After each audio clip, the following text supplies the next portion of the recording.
जय Hind, Vande Mataram. Expose times में आपका स्वागत है। मैं हूं मुनीश श्रीवास्तव। हम सभी जानते हैं कि भारत में कई संप्रदाय, पंथ, मजहब के लोग रहते हैं, पर भारतवर्ष का एक अपना धर्म है जिसे हम सनातन के नाम से जानते हैं।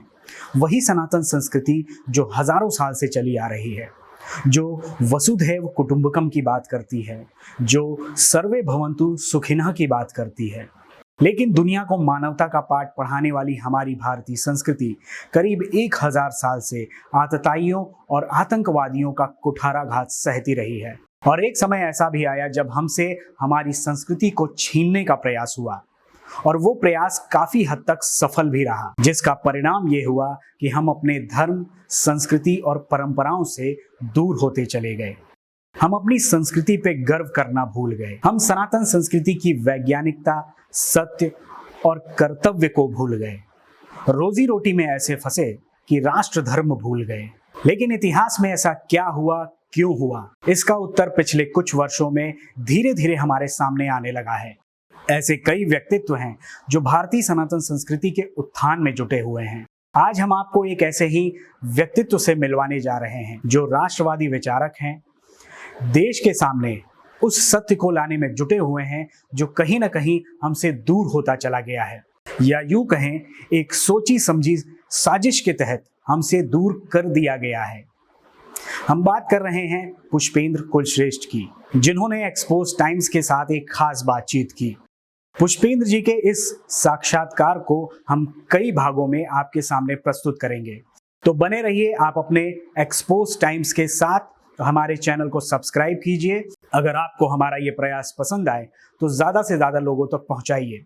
तो आइए मिलते हैं पुष्पेंद्र जी से। सर, आपका बहुत बहुत स्वागत है एक्सपोज टाइम्स में। आप सर राष्ट्रवाद और सनातन धर्म को लेके उसकी जागृति के लिए प्रयासरत हैं, लंबे समय से प्रयासरत हैं। मेरा सर सबसे पहला सवाल कि जब हम 1000 साल से गुलाम रहे हैं, आज भारत आज़ाद है, 70-75वीं वर्षगांठ हम आज़ादी की मना रहे हैं। क्या लगता है आपको कि भारत के लिए सबसे बड़ा खतरा कौन है, क्या है और किस तरह से है? एक तो आपका धन्यवाद कि आपने मुझे अपने चैनल पे जगह दी, और आपके जो व्यूअर हैं वो मेरी बात वहां तक पहुंचाने का आपने माध्यम बनाया। देखिए, दो बड़ी साफ बात है कि खतरा बाहर से है या अंदर से है। खतरा देश को है या राष्ट्र को है। हमने, ये जो हमारे विद्वान थे, जो हमारे अध्यापक थे, जो साहित्यकार थे, इतिहासकार थे, उन सब लोगों ने, मुझे लगता है, वो ऐसा नहीं कि उसमें कुछ ईमानदार नहीं रहे होंगे, लेकिन मेजॉरिटी सत्ता के साथ मिलकर के सत्ता को खुश करने वाला इतिहास, सत्ता को खुश करने वाले नारे और नैरेटिव बनाए। ये दुनिया में पहला ऐसा अभागा देश है कि इस देश को हजारों साल की सभ्यता का, जिस सभ्यता का, जिस राष्ट्र का पूरी दुनिया में 30 से 33% वर्ल्ड इकोनॉमी में कंट्रीब्यूशन हो, जिसे आप कभी सोने की चिड़िया कहते हो, जिसके आदर्श पूरी दुनिया के अंदर सर्वमान्य हो, जो पूरे तौर से पूरी दुनिया में शुद्ध साइंस पे रखा हो, वो हमारे राजनीतिज्ञों ने, बुद्धिजीवियों ने, उसमें सारे वर्ग आते हैं जो अपने आप को ये कहते हैं कि वो समाज में महत्वपूर्ण वर्ग है। उन सब लोगों ने अपने निजी स्वार्थों, कायरता के चलते सत्ताओं के साथ ऐसे जुड़े कि आने वाली नस्लें कैसे उनको भ्रमित किया जाए, कैसे वो सत्ता की गुलाम बनी रहे। दुनिया के किसी राष्ट्र में ये जघन्य अपराध नहीं हुआ कि उन्होंने अपने ही बच्चों को, अपनी ही नस्लों को वो बातें बताई जो यह सत्य नहीं है, सत्य नहीं थी। उससे सरकारें मजबूत हुई, संगठन मजबूत हुए, लेकिन राष्ट्र हर दिन कमजोर होता चला गया। लिहाजा आज जो चुनौतियां हैं, देश के सामने चुनौतियां अलग हैं और राष्ट्र के सामने चुनौतियां अलग। हम जब देश और राष्ट्र को एक ही बात समझने लगते हैं तो कंफ्यूज हो जाते हैं। राष्ट्र का एक छोटा सा हिस्सा देश होता है, और देश को चलाने के लिए एक संविधान है, एक प्रधानमंत्री है, कैबिनेट है, न्यायपालिका है, आपकी पुलिस है, आपकी फौज है, वो देश जो एक जमीन का टुकड़ा है, एक भूभाग, उसको देश कहते हैं। उस भूभाग की सुरक्षा के लिए सेना है, उसको चलाने के लिए पुलिस है, उसमें सरकार है, उसमें नियम है, उसमें न्यायपालिका है, तमाम सारे अंग हैं। हर अंग किसी न किसी किताब से बंधा हुआ है। पुलिस आईपी से बंधी हुई है, न्यायपालिका संविधान से बंधी हुई है, आपका संसद से आपके मेंबर, तो सब बंधे हुए हैं और सबसे ऊपर एक संविधान। अब संविधान में अच्छी है, बुरा है, ये कमी है, वो कमी है, वो एक अलग बहस हो सकती है, लेकिन आज की स्थिति में, लेकिन जब आप राष्ट्र की बात करते हैं तो राष्ट्र जो है उसे सरकार नहीं चलाती। राष्ट्र चलता है एक आम आदमी की भावनाओं से, आस्थाओं से, परंपराओं से, सरोकारों से, उससे चलता है। देश का आपके जीवन में बहुत कम प्रयोग होता है, दिन भर राष्ट्र का प्रयोग होता है। आप अपनी मां के पैर छुएंगे या नहीं छुएंगे? आप सुबह उठ के धरती को अपने माथे से लगाएंगे? आप सुबह उठ के सूर्य को पानी चढ़ाएंगे? आप गंगा को जाके गंगा आरती करेंगे, गंगा में पानी लेके आचमन करेंगे? आप मंदिर में कब जाएंगे, मंदिर में कैसे जाएंगे, किसकी पूजा करेंगे, किसकी नहीं करेंगे, ये स्टेट यानी राज्य तय नहीं करेगा, ये समाज तय करेगा। इसलिए राष्ट्र को समाज चलाता है और देश को सरकारें चलाती हैं। तो देश की जो समस्याएं हैं उसके लिए आप सरकारों के प्रयोग करते रहे, कभी सेकुलर, कभी नॉन सेकुलर, कभी वामपंथी, कभी सोशलिस्ट, इस किस्म के प्रयोग आप करते रहे। इतने 70 साल के इस दौर में हम अभी तक ये तय नहीं कर पाए कि देश की चिंताएं क्या हैं, देश की जरूरतें क्या हैं। इसलिए नहीं कर पाए कि हमने देश को अपनी सत्ता तक सीमित रखा। लिहाजा दोनों के सामने चुनौतियां हैं। देश आज हमको सुरक्षित लगता है, हमको लगता है ईस्टर्न बॉर्डर पे, वेस्टर्न बॉर्डर पे कोई दुनिया की ताकत ऐसी नहीं है जो भारतीय सेना को रौंदती हुई दिल्ली पहुंच जाए, चाहे ईस्टर्न हो या वेस्टर्न। और पिछले 4 जो युद्ध हुए हैं उसने भी यह साबित किया कि भारतीय सेनाओं ने दुश्मन को अपनी 1 इंच जमीन नहीं लेने दी। यह बात अलग है कि सेना ने जो युद्ध जीता उसे हमारे नेताओं ने मेज पर बैठकर अपने स्वार्थों के कारण हरा दिया। इसलिए राष्ट्र की चिंता मेरी ये है, क्योंकि मैं सरकार की बात नहीं करता, देश की बात नहीं करता, क्योंकि वो अगर मैं चिंता भी करूंगा तो मेरी उसमें कोई भागीदारी इसलिए नहीं होगी कि वो एक सिस्टम है, उस सिस्टम में रहना है। संविधान अच्छा है, बुरा है, संविधान से ही चलना है। लेकिन मेरा दुख यह है कि आपने संविधान को भी खत्म कर दिया है, तोड़ मरोड़ दिया है, संविधान का भी खिलाफ वर्जी हो रही है।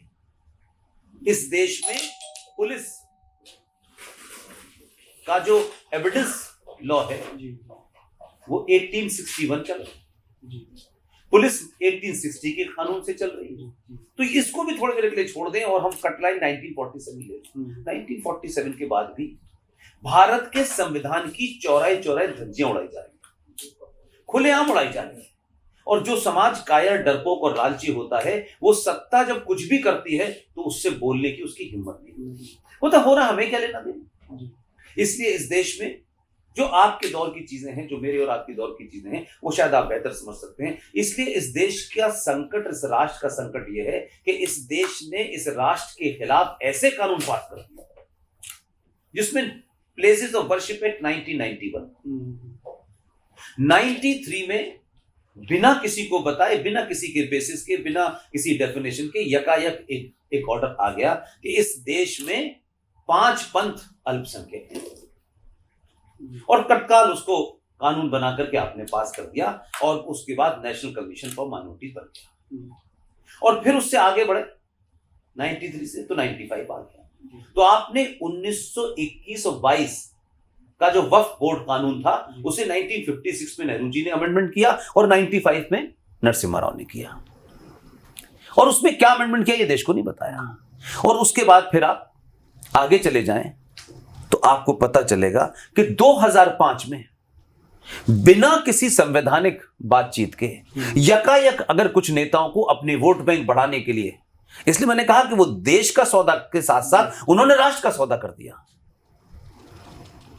कुछ लोगों को लगा कि भाई मुसलमानों की हालत बहुत दयनीय है, बहुत खराब है, उन्हें लगा कोई बेसिस नहीं बताया, कोई सर्वे नहीं बताया, कोई डॉक्यूमेंट ऐसा नहीं बताया गया देश को कि भाई देखिए इस देश के अंदर मुसलमान एजुकेशन में ये है, यहाँ ये है, यहाँ ये नहीं बताया। और यकायक एक कमीशन बना दिया जिसे सच्चर कमेटी कहते हैं। ये सच्चर साहब कौन थे ये भी जानना जरूरी है। और ये मनमोहन साहब कौन थे जिन दोनों ने मिलकर ये करा। मनमोहन साहब पंजाब प्रांत जो पाकिस्तान का है उसके चकवाल शहर से भारत आए थे। और ये जो राजेंद्र सच्चर साहब हैं जो दिल्ली हाई कोर्ट के चीफ जस्टिस रहे, ये पाकिस्तान के लाहौर शहर से आए थे, 1923 में पैदा हुए थे। और दोनों ने मिलकर एक ऐसा खेल किया और वो रिपोर्ट बन गई और 2006 में उसे लागू कर दिया जी।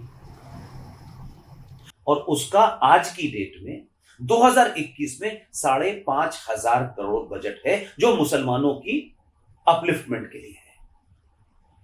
और 2006 में जैसे ही मनमोहन सिंह सरकार आई, तत्काल तौर से भारत की संविधान की दोबारा धज्जियां उड़ाई गई और एक माइनॉरिटी मिनिस्ट्री बना दी गई।